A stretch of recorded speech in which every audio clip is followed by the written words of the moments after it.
Hi everybody, welcome to Talking Away The Taboo. We have a very special edition today with, sorry for my little noise in the background, we have a very special edition today with Breindy and Tamar where we are going to be talking about the Chag, talking about Pesach and how it is really hard for some of you, many of you, for lots of different reasons, frankly. And I think that, this is a conversation that I could be having with lots of different kinds of people in the community. We could be having this conversation with people who have experienced loss. We could be having this conversation with people who have been struggling with infertility for just a few months or maybe a year. We could be having this conversation with people who have been struggling for many, many, many years. And all of those conversations would be different, and many of those conversations would be the same. And so I think, what we're trying to do here is not say that, Tamar and Breindy are the perfect example of people who are struggling. Hi, Tamar. People who are struggling, and that, we should be listening to everything that they're saying, and they're the ones who are the quote poster children for infertility or loss, and that, really, that this is, what they're saying is meant to be everything that you should be doing, and everything that they're feeling are things that you should be identifying with. So that's not what we're doing here. What we're doing here is we're opening up at the conversation. We are bringing on these two women who are bravely, hi Breindy, who are bravely and really incredibly open to talking about what they're dealing with right now in their lives, and how they thought that things were going to be different, and things are not. And they're here and they're talking about it live for all of you. And so here we are. So Breindy, Tamar, say hello. Hey. Okay, so How are you? let's do a little bit of introductions for people who don't know the two of you yet. Breindy, I'm going to come to you. Give people give them a minute or two about who you are. And Why me? yeah, because you know why? Because your name starts with a B, and alphabetically it's first. That's the reason why I put you first. So that's why. So go. Okay, so my name is Breindy, and I run my own personal page, I guess we could say. Not for so long, for less than a year. But I decided to become open about our struggle after struggling for a long time, and feeling very alone, getting into this space of being depressed and being very lonely, and trying to connect with other women, and just giving support and gaining support from others that are going through a similar struggle. So that's why I'm here. Amazing. Tamar. Hi, so I'm Tamar. I run Tales of Tamar, which is a platform that shares my life and shares the struggle of infertility, but I wanted a place that shared infertility is a really, really hard journey, but I didn't think that infertility had to be I didn't think that life had to be depressing just because infertility could be depressing sometimes. And so I actually run a fun platform that also talks about infertility and kind of is a mix of like fun, humorous, serious, while bringing up my life, which involves, infertility. We've been going through it for 3.5 years. Breindy and me have very similar trajectories. And I had to say that one of the best things I've gotten from, running the page was becoming friends with people like Breindy, and, just having like this, having a place to talk to. And I also think that one of the things that is important is, Breindy and I have similar trajectories, I don't think everyone, there's so many different trajectories when under the, infertility umbrella. And I think that, finding those people that are in your trajectory is harder than people think. And that it's, made me very happy to, find Breindy and, that I was supposed to have a baby platform. Okay, so let's just so people understand, and have a little bit more of a window into the two of you, because you keep talking about how the two of you are obviously every person's story is different, but there are similarities between your stories. So what is the commonality here that you keep referring to, Tamar? Yeah, so, first of all, me and Breindy have been in this, for quite some time. I think, I I'm not trying to say one struggle is worse than another. I'm just saying, like, for me, like, I've been struggling for 3.5 years, and we've had to go through every single type of treatment and every single diagnosis, and they're ruling diagnoses out. Where the other people are like, okay, I have PCOS, I'm going unclotted, I'm getting, like, it works great, meaning that's still infertility, but it's a different type of infertility journey. So like me and Breindy, for instance, have like a little bit more of like, well, what's going on? Say, like, a lot of obstacles, meaning we went through this. Okay, next, like basically just problem after problem, like type of thing, like just trying to find a solution, like things like that. Yeah, and I think, and knowing both of you and knowing both of your stories, and not giving away anything personal, but just knowing the two of you, it's exactly really what Tamar was saying. And I think what often many people think when you hear about infertility, you think, like, the common thought out there is, oh, you have a problem, just go do IVF and that'll take care of your problem. And what people fail to realize is that, first of all, number one, as we all know, IVF is not so simple, and it's not just a quick fix, and it's not like anyone just does IVF. That's the first thing. But there are so many pieces that go into play, both from the man's side and the woman's side, in order to be able to have a healthy egg and healthy sperm, that there are many pieces that go involved, even to just even get to the point of where you're ready to try for IVF. And so I know that for both of you, there have been many difficulties and many pieces. So both of you have been struggling for a number of years.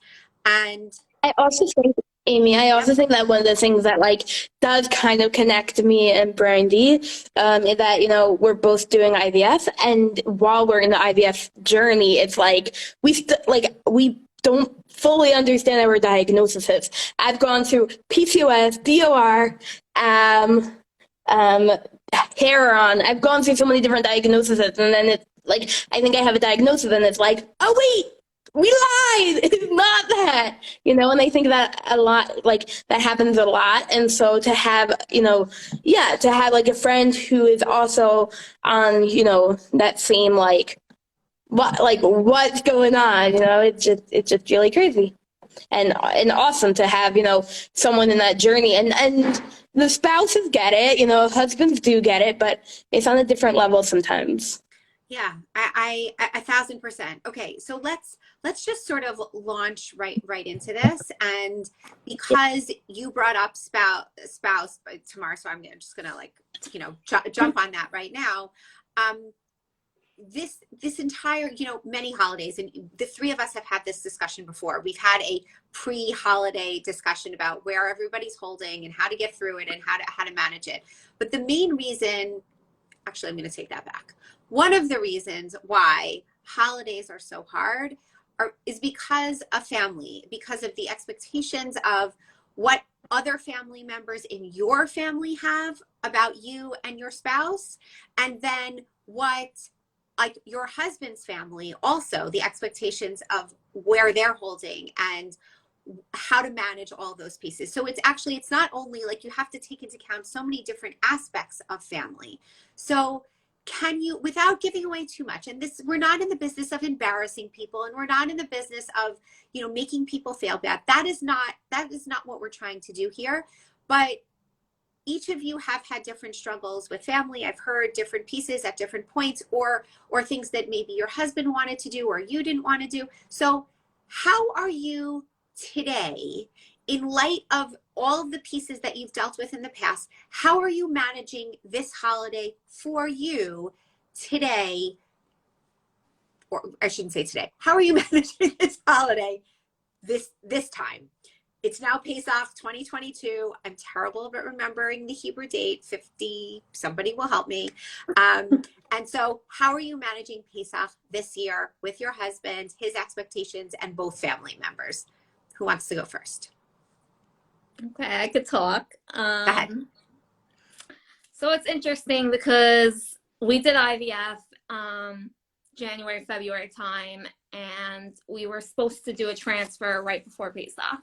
Like, our transfer was supposed to be last week, but unfortunately it got postponed. And like, I thought, here I'm gonna technically be pregnant on Pesach, which would be like very different than last year. So whoever knows my story situation, but last year I spent Pesach in the hospital. Me and my husband weren't physically together, meaning we didn't spend Pesach together. And it was a difficult time for both of us in different ways. So this year, Pesach, I wanted to do something that was enjoyable for me. So we planned to go to my parents the first days. So just be like, I would feel a little bit more comfortable. Right now, the transfer didn't happen. So our plan for Pesach is really, so we're going to go to my parents for 2 days. Then we're going to be home for Chol Moed, meaning I'm koshering the kitchen for like literally 2 days. But this is what's best for us and to make it comfortable and to have our own space. And then the second days we're flying out of town and we're going to my husband's friends. So we kind of get like the best of 3 worlds here, like family together and friends. So it's like, it'll be all over the place, but at least, it's not going to be too much one thing. Right. And you specifically chose like this kind of situation, like a little bit of this, a little bit of this, a little bit of this, because why?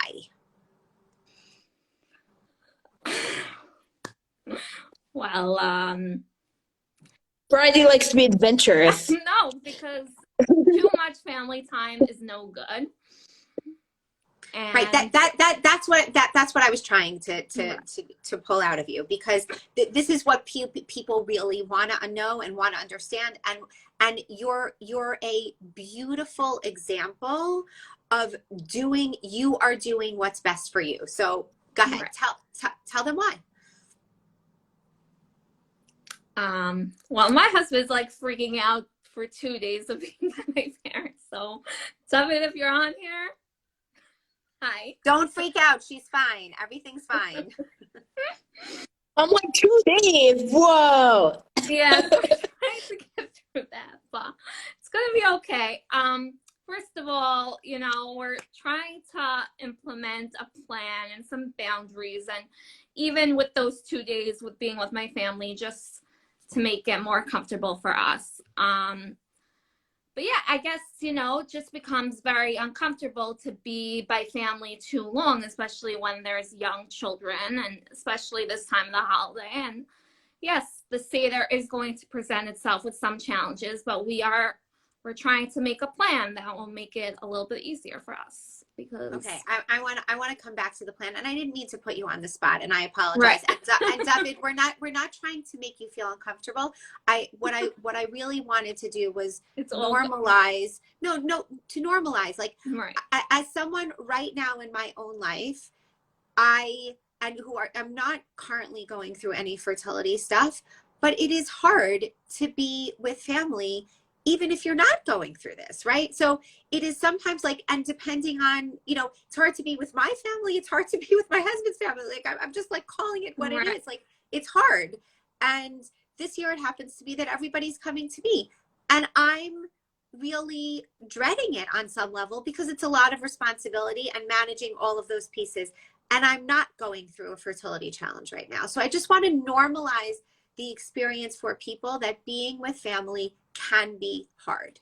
Okay, Tamar, yes. How are you managing it? Okay, So my journey, my story is a bit different for Pesach.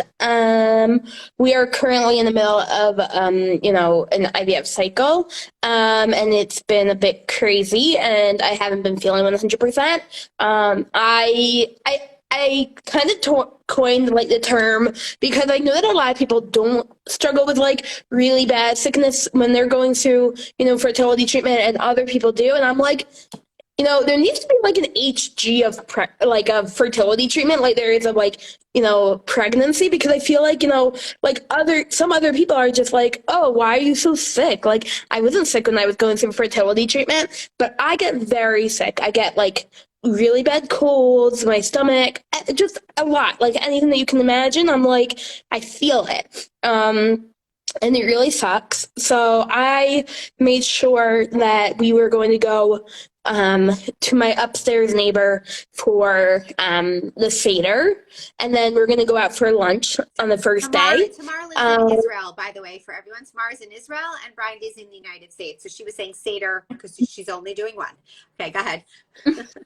Exactly. I am very depressed, actually. My parents are going to America for Pesach. I have a brother and a sister in Fair Lawn, New Jersey, and they're going to be spending, Chag with them. And it's really hard. Like, I really wanted my mom to be here, but she has to spend time with, the other kids, and my parents live here all year, so they decided to go to America for Pesach. So they'll be in Fair Lawn. If anyone sees my mom, please say hi. And yeah, no, so we're going to be in America. I mean, they're going to be in America. We're going to be here, but thank God we covered meals. For Holomoe trips, me and my husband are going to be doing one day together. On Sunday, we're going to be going to Ir David, which is like by the Kotel, and it's going to be like a whole fun day with me and my husband. And then the rest of the week, I'm going to be with my sister. I'm going to be home, but also with my sister, day trips with my sister. And then the second days, I'm going to be with my sister. We do have a backup plan. She doesn't watch this, so thank God, because we don't want to tell her that we have a backup plan, but we do have a backup plan. More because I get very nervous that she's going to kick me out of her house. But also because, you just never know what's going to happen. And yeah, I'm very, very close to my sister and my nephew. But my sister is expecting, and I am not going to get into it so much right now, but it's definitely daunting for me that she's expecting, and feeling like it comes with a lot. We're very, very different personalities. We're very, very different people. I've always been a kids person. She's never been a kids person, and it's just feeling those different emotions will be hard. And, also trying to figure out what my body's up for, during the cycle, doing Holomoe trips, going on hikes, going on Teolim while I'm, may not be feeling 100%. Right. So I think, right. So I think that brings up a really, this last piece brings up a really good point. Because these holidays can be triggering for lots of reasons. And if you layer on top of that, which Tamar is dealing with right now, she's dealing with a cycle where her body physically, she may not be feeling as well. It is extremely important to have backup plans, and also to have I wouldn't even say backup plans, but I also say things in place, as Breindy was alluding to earlier, which now I'm coming back to you in 1 second, the how to manage what the expectations of yourself, and also manage the expectations of other people, and how to think about boundaries and ways to protect yourself even while you may be in someone else's house, someone else's company, and how to deal with all of that. So Breindy, are you up for sharing? You mentioned, you alluded to that you and your husband are already talking about things that you can do, or things that ways that you're going to manage the time that you're with your family. Can you give us some thoughts? What are some of the things that you're already thinking about? So last Monday, Yeshikva had a support group with Deborah Etten, and she made a bunch of points. And, I find it very interesting because, like, when we grow up, in regards to religion, like, let's say it's shul, that you have to stay at shul the whole time, or by the Seder, you have to sit at the Seder the whole time. Like, the different points that they're trying to bring is, like, trying to take care of yourself mentally. Like, if you need that break, like getting up and, let's say, even going outside for 5 minutes, if you just need that break. So, like, that's very important. And I actually called up my mother and I'm like, do you mind if we just, like, get up and go outside for 5 minutes?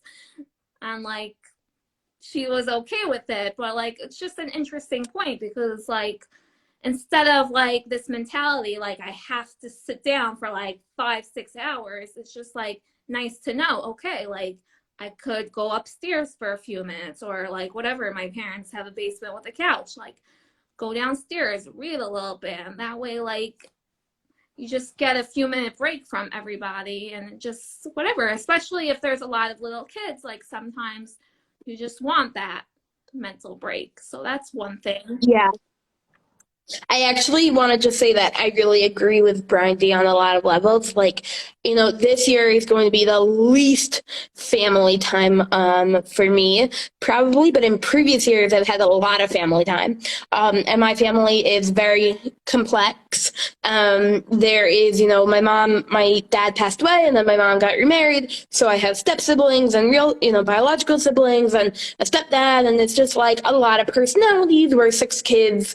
And 5 out of 6 of us are married, and there are numerous grandkids, and it's just like it could be a lot. And so in previous years, I have had to take numerous breaks, stepping away, and especially like. There was the last time I was in America for Pesach. I remember the second Seder that, like, I was like, I'm not, like, I don't have to participate in the second Seder, so I'm just like, anything to get me away from the Seder. I'm like, I'll do your dishes. I'm just going to go downstairs and hang out with my husband. And, like, there was a lot of emotions and a lot of, criticism. And it was really hard, but, just getting, that break. And also I want to just say that I have numerous memories of, when we came to Israel, more when I was younger, for Pesach. We came a few times to,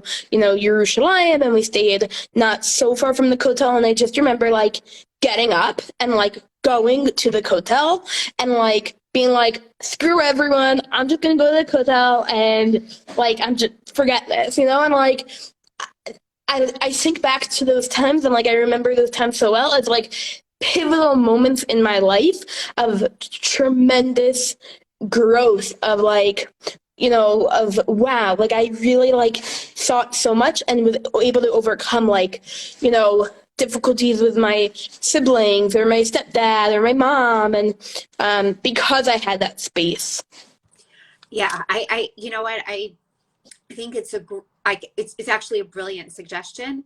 This idea that, I mean, many of us have this idea that this is what Breindy was talking about how the Seder has to be done in a certain way. I mean, it's called Seder, it's called order for a reason, right? I mean, has to be done like this, Karpas, or like Kadesh, Orchatz, Karpas. Like, there is an order to the things. You can't just, like, say, you know what, I'm just not going to wash my hands today. Like, it's just, like, that's not the way it works. But the beauty of it is that there are sorry about that. There are opportunities for downtime, and there are opportunities where, as you're transitioning from one to the other, one thing to the next, you can take time and go create space for yourself. I love this idea of, like, going downstairs to read a book for a little while, going outside to clear your air and clear your head and get some fresh air, just, like, leaving the table, or, like, for many of us, like, going to help out in the kitchen is the last thing we want to do, but maybe you do want to help out in the kitchen, because then that gets you away from the table and gets you away from everyone else. Like, it's just, there are ways to create breaks in what's going on and everything that's happening at the table, that you can for yourself create that space to be able to then have the fortitude to come back. So I love that.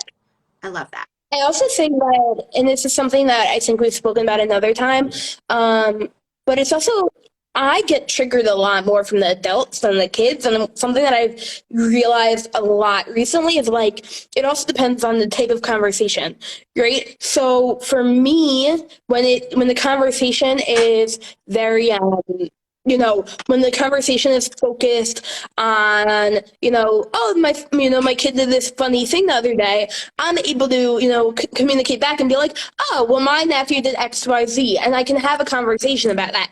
But when parents talk about strollers, or when parents talk about ganim, like preschool, like it's much harder for me to be like, I have nothing to say. I have nothing to contribute. And I think that, kids don't talk about either. And I think sometimes like people think kids are the most triggering, and for some, kids are triggering. I know that my husband does get triggered more from kids, but for me, I actually use the kids as like my escape from the right, from the adult conversation of like, oh, so my kid is going to go there next year, and I'm just like, yeah, I got married 5 years before you, so I don't know why, Breindy, what do you mean by also you use the kids as an escape? Well, so that's like the whole situation with Pesach in general. Like, so where do I start? So I built like a very close connection with my nephew and also with my niece. But so like I think like around like maybe it was Hanukkah time or Purim time, like all the adults were sitting by the table, and I was just like playing on the floor with the kids. Like I just like plop myself down. And I think the reason why I really enjoy it is because like it really gets me out of my head. Because like instead of just overthinking and being in grief and thinking that I don't have a kid, it's like, okay, I'm sitting with the kids, like I'm one of them. Like, I just like, I enjoy that. I think also for me, like, because I'm not around kids and because like I really work more virtually, I just like really enjoy the presence of these kids that love me and they always want to be around me. Like it makes me feel good. So I can hear the comment, and I actually want to address it, that like, there are kids that can be triggered. Like this isn't a one. I think what I was saying in the beginning is very important for this as well. That not every single person is going to have the same coping tactics. Not every single person is going to have the same like things that like trigger them or not. And not everyone's going to have the same people in their lives, right? So like I may have Breindy, or I may have Giddy, my husband, but like I don't know, Giddy, like Breindy has David, and I, do you know what I'm saying? Like just everyone has different people. That's just like how life is made. So like kids that I'm close to and make me happy, you might have kids that don't make you happy, or kids that trigger you. And I think that like, what works for us may not work for you, but these could be suggestions. And at this moment, I also want to just give a major shout out to the podcast with Bariana, Barry Mitzman, who did a podcast. It just came out yesterday. I'm forgetting what the place was called, but it's an amazing podcast about like how to handle Pesach. And I definitely think that there was a lot of great points there, and I think that anybody really should, listen to it because, it was just a lot of good points about how to handle what?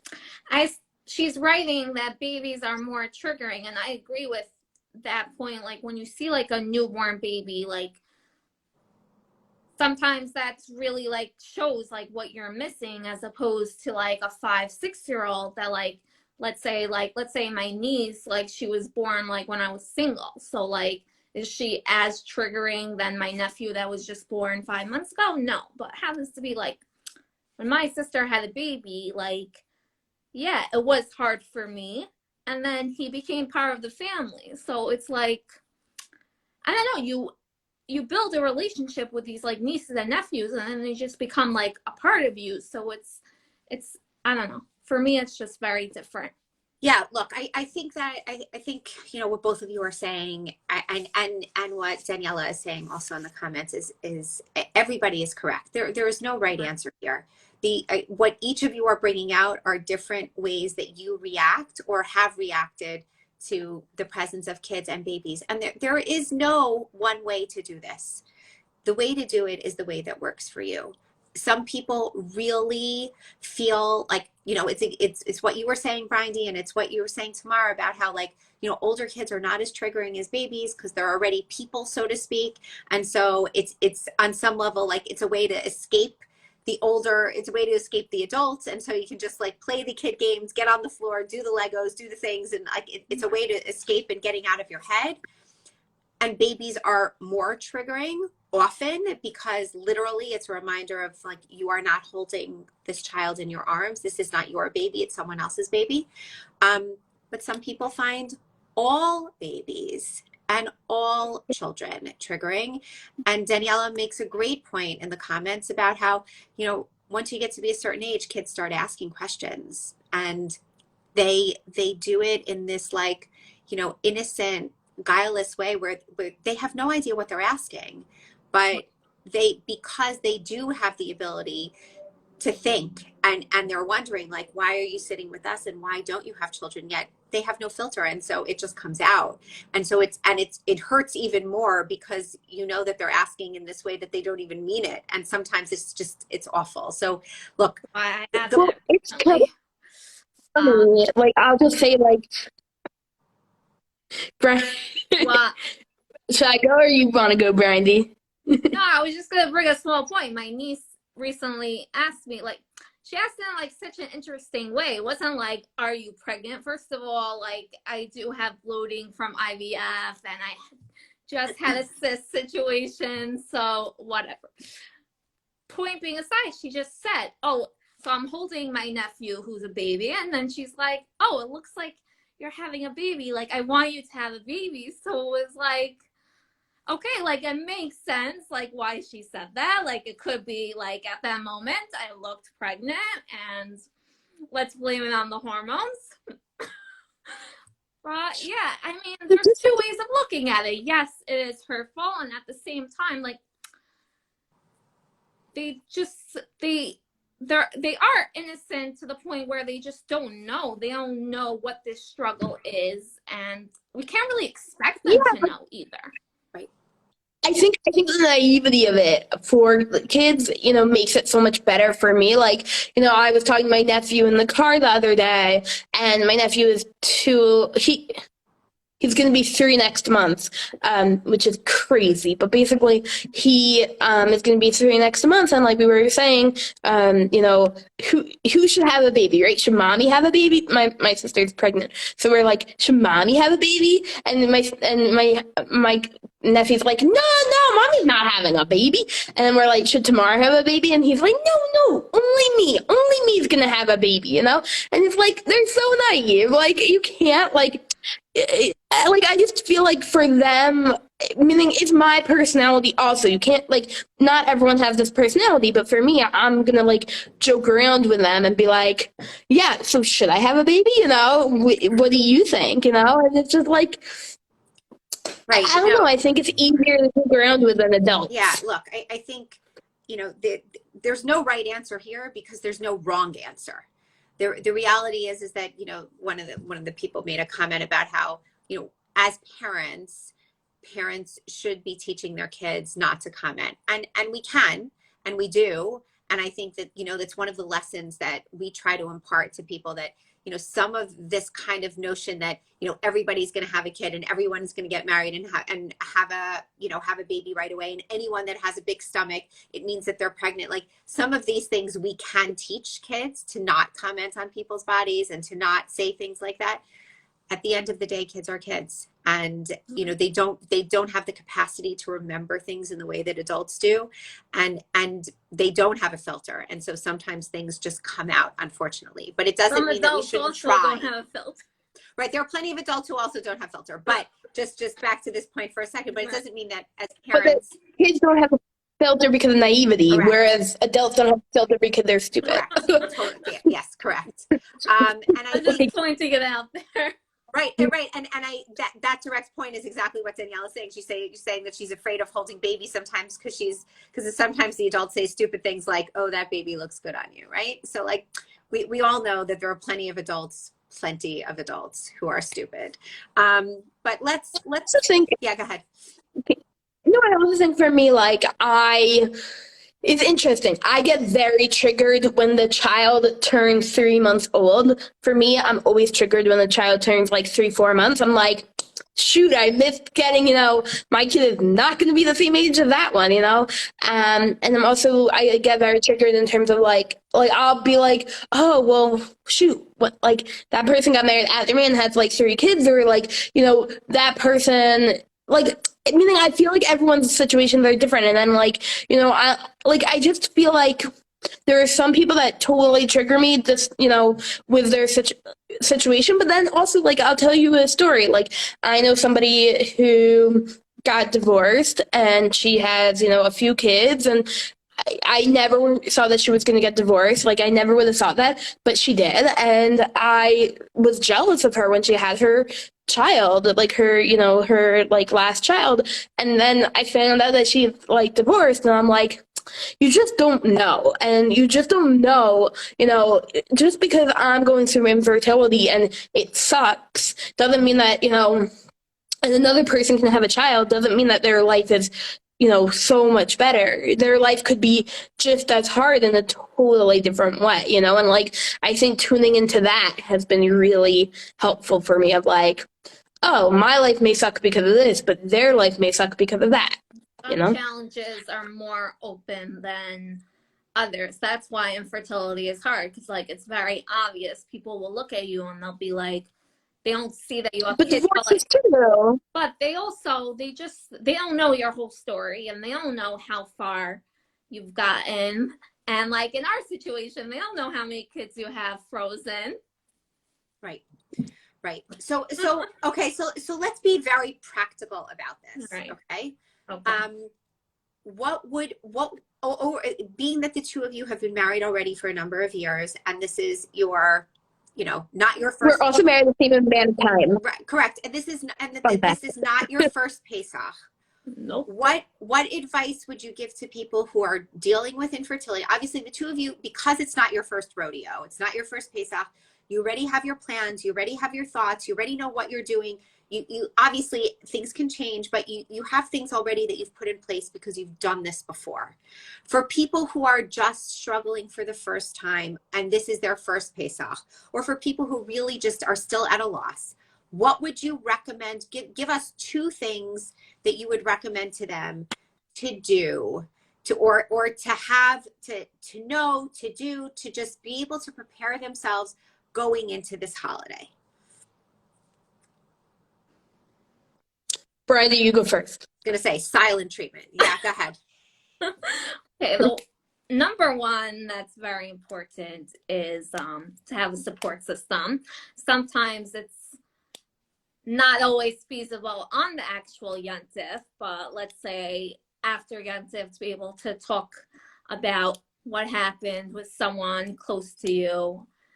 Well, you can message me on Yontif, but it won't be on my Yontif, like on your Yontif, but not my Yontif, although you're not in Israel, so, Meaning, support is very important. That's number one. And also, this is, something I am working on, but the communication between the husband and the wife, especially, what boundaries you're going to put and what you're going to do to protect yourself. That's very important. And also, I could want one thing, he could want another thing, but like together we have to do something that works for us as a couple. Love it. Yeah. Number one. Dave 2521017, is that David? Who? I don't know, it says Dave 2521017. Yeah, that's him. What'd he say? Okay, he's liking the fact that you said boundaries.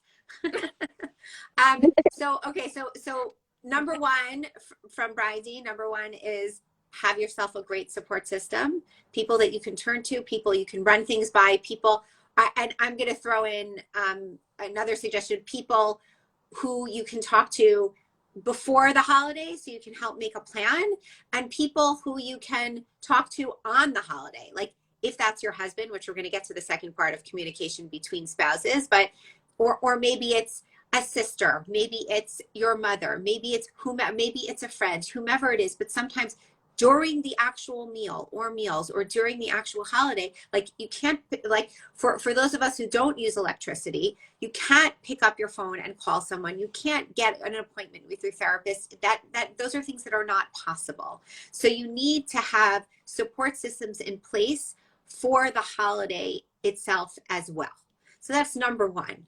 Number two, communication between you and your spouse, making sure you're talking through things beforehand. This is exactly what Breindy is saying. We're deciding together. These are the things that trigger you. These are the things that trigger me. What are we going to do together?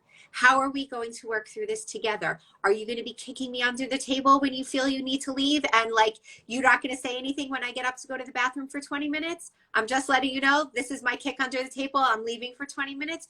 Or do you guys have like a code word that you use that every time you say, and I always use the same thing, so I'm just going to say it anyway. You guys can feel free to like copy me. Every time you say the word orange, it means like you're feeling overwhelmed and you need out. And that is a code word for you and your person.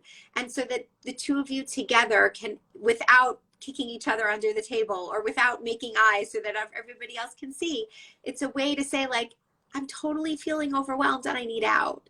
So communication is really important, both pre-meals, pre the holidays, so you can set yourself up for success, but also during the holiday itself. Okay, Tamar, two other things. I think it's interesting because I didn't think I was going to mention this one, like, meaning it just dawned on me how important it was as you were talking. But I've learned to set my expectations really low. And in terms of, my family, my mom, my sister, my whatever, they've gotten a wealth of education. My entire community has gotten a wealth of information about what actually goes on in a woman's body, in a man's body. Like, I feel like so few people actually know what fertility treatment is, what fertility is, what the hormones are. And I think that, realizing like people just don't know, and giving people the benefit of the doubt and having expectations low of like, they don't know, I might have to educate them, or I might just have to deal with the fact that they're being really stupid right now. Like, that's just, a fact of dealing with family, I feel. And I love my family, and my family is awesome, but I've definitely had a fair share of like, no, that's not how it works, and still, like, I've gone over this many times with, my mom or my sister being like, no, this is how it works, not that. No, let's do this again, and like, I think just having that patience, like, I guess is all wrapped into one of my advice, but it's having that patience, having that, and having low expectations of like, okay, like they just have no idea. Okay. And being willing to educate, I think, and being willing to, I think that some people are more open than other people, but I do think that if you explain to them, and also, I think also another big thing, and I think that this is a big thing of what I've been talking about this whole time, is like, each person is unique in what they need and what they can give. And so like, I get very frustrated with, a sibling of mine who's like, oh, like, it's no big deal, don't worry, oh, your IUI failed, oh, just, you're fine. And I'll be like, I just had another failed IUI, like, this sucks. And they're like, oh, like, it's okay. And I'm like, that's not okay, But I think that understanding like that is their way of coping with it, and also realizing like it's hard on the family. It's not just hard on you when you're going through infertility, but like the family has to go through it, and has to grieve not having that nephew or that niece or that grandchild. And it's really like, I think sometimes when we're going through infertility, we don't realize that the entire family is grieving. But I think that while, the couple is the main ones, the whole family is grieving in a sense. Right. So like so number 3, just to sum up, number 3, setting expectations low, because like we all know that everybody has different thoughts, different things. People are coming in with different expectations and different presuppositions. So if you walk in and your expectations are low, that you'll never be disappointed, or you won't be as disappointed as you may have been if your expectations were high and thought like, hey, it's going to be great. And then when it's not, then in my case, I don't even think it's disappointed. I think it's more like you won't be as upset, right. like, yeah. Right. I'm using disappointment and as upset in the same Right. way here. And number 4, I think it sounded like what you were saying is that this is an experience that's hard for everybody in the family, and that knowing that other people like really struggle with knowing what to do or what to say or how to do or how not to say or how not to do. I'm now repeating myself. Really is is knowing that exists, and that it's not only you on an island. I think it's what you're saying is another piece to consider. And I want to just read this here. This is actually a really important point, and this is what I want to end with. So we have a comment here from Auntie Tiv, who's saying that or they're not sensitive to the single people sitting at the table by the wedding, or they're talking about children in their strollers. They have no idea what they're doing because they never went through it. So as we close here, and I think she's exactly right, because she really led me to this last point. What are your suggestions for the other people, everyone else at the table, your family members? I mean, the two of you have been in this for a while already. You've already had multiple conversations with your family and your friends, the people who you have led into your inner circle. But we all know that people are not perfect, and that people still make mistakes, and they still say stupid things, even when they do know that you're going through something. So like in general, give us a couple of suggestions on what you can do, what you would want from the other people in your life, how they should show up for you, how they can make you feel included, how they cannot alienate you, or really anyone else who's feeling at all out of it. The singles, people who are divorced, people who are, we could go down a list from here till tomorrow about all the people who feel out of it. Suggestions for them, for everyone else, as to how to treat the people who are not in the in crowd, let's call it. In a box. Yes, correct. In the box. Right. Let's call it the box. Right. I think in general, the whole, this is something that the whole community should be working on in general, but like everyone thinks it's like a little box. Like you get married, you have one child at this age, the next child at that age. So I have a bunch of single friends, and one of my friends said to me, she's like, I just gave up catching up to everyone because I'm already like almost 27 and I'm not even married. So I think it's just like the awareness that people should have, that like everyone's going through their own story, everyone's going through their own journey, and not everyone is the same. And I think it's just to be a little bit sensitive to everybody, to know, even if you don't know exactly what they're struggling, just like to be sensitive, to not have the conversation just on one thing, to be able to ask them questions that don't involve them being single versus married, or being married versus having kids, just to have the conversation be like about other things. I think that's one thing I wrote down actually. And I think another thing, if you really want to support someone, I think that person should go over to you and be like, what is the best way I could support you? Like, to have that communication, to open up the communication. Like, I want to support you. So like, tell me what you need. Or like, let's say the couple is coming, you know, let them have, actually my mother asked me, like, which room do you want? Like, she allowed us to choose, which was nice. Or like, Beautiful. ask them, like, what is your favorite food? Like, what can I make you that will make you more comfortable? Like, just getting their input, or just getting something that makes them feel a little bit special. Love it. I look, and I think like here's a comment from a woman here who says, why do people even care? Stop being so nosy. Yes. But there's a difference between being nosy and being sensitive. And nosy means trying to find out someone else's personal business. Sensitive means just being a kind, caring person and recognizing there are people that are not in the same position as you. That's the difference. Tamar, close us out here. What are your suggestions for people who want to help and don't know even where to start? Yeah, I mean, I think that one of the biggest things is really just listen, very much listen to what each other is saying, and also be willing to learn and be willing to not be correct on how you are approaching a situation.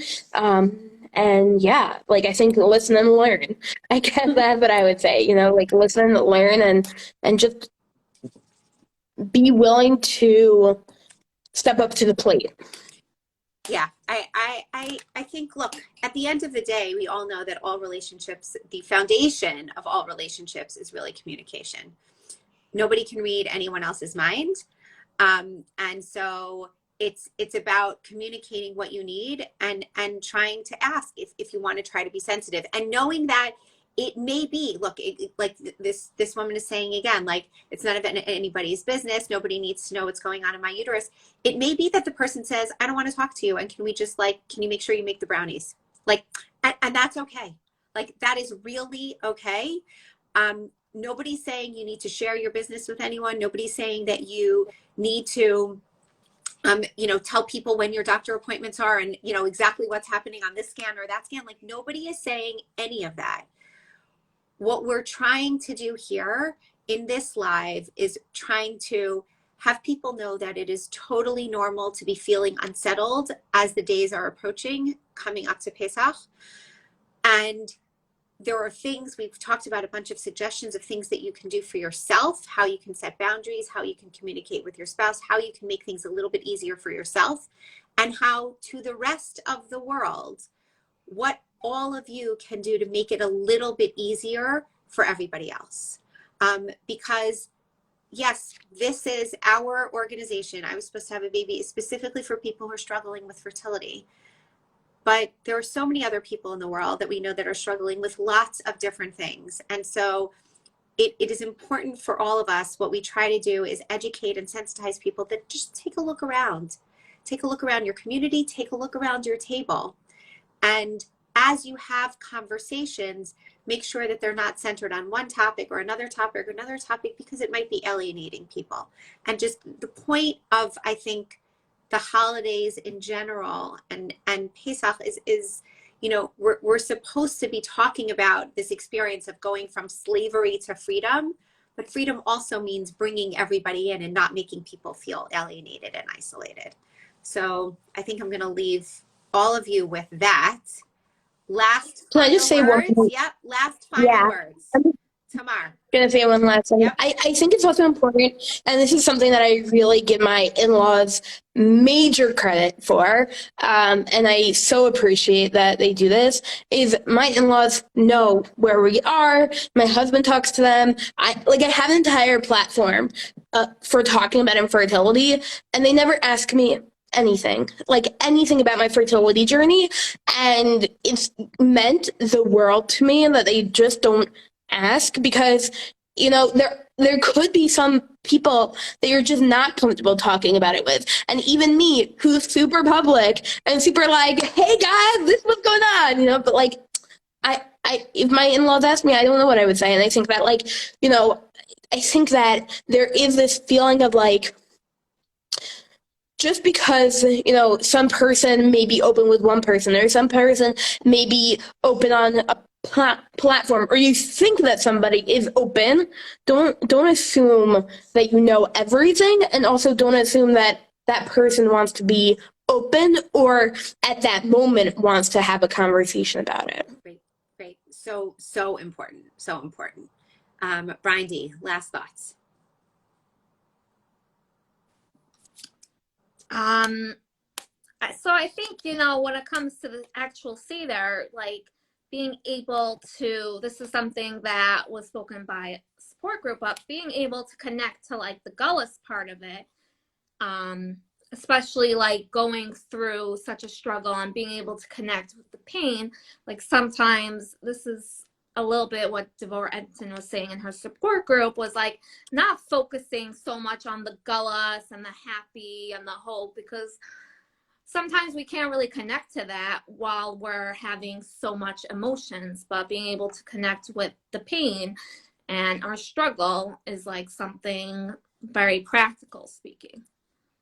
Yeah, look, this is a holiday where we as a people were sitting in slavery. We were sitting in slavery for, hundreds of years. And, infertility is obviously not something that, or pregnancy loss, not something that lasts for hundreds of years, because that's not our lifespan, but it feels that way. And that is definitely something that all of us can connect to. So can I say one last thing? And then sorry. Yeah. No, I just want to say one last thing. I think that is also very important. Just like when people are dating, and a lot of people don't like the immersion by you or hopefully soon by you. I think that it's something that we should think about when it comes to fertility. Like, nope. Like a lot of people in the fertility world, like, don't have that hope, as Breindy was saying. Don't have that feeling of like it could happen tomorrow. And I think that stop. Unless somebody's asking you for hope and very clearly asking you for hope, like, don't necessarily be like, please God, you'll have a baby by next year. Or, just be careful about what you say. And in terms of the hope, because sometimes well-intentioned hope comes out not well-intentioned. Definitely. And we're gonna leave you with that. We hope that this was helpful for all of you. I hope that there are at least some nuggets that each of you can take away, as we all know that each one of you is going through something very different. But hopefully you're able to walk away with some practical pieces here that'll be able to enhance and give you strength and chizuk as you head into the holiday. And if you want to reach out to either Breindy or Tamar, we will make sure to link and tag everyone in the live as we post it. And in the meantime, we're wishing everybody a happy Passover, Chag Kasher V'Sameach. And you can reach us as well. We'll be doing Pesach Passover content all week long. So, okay. Bye-bye, everybody. Bye. Hi, David.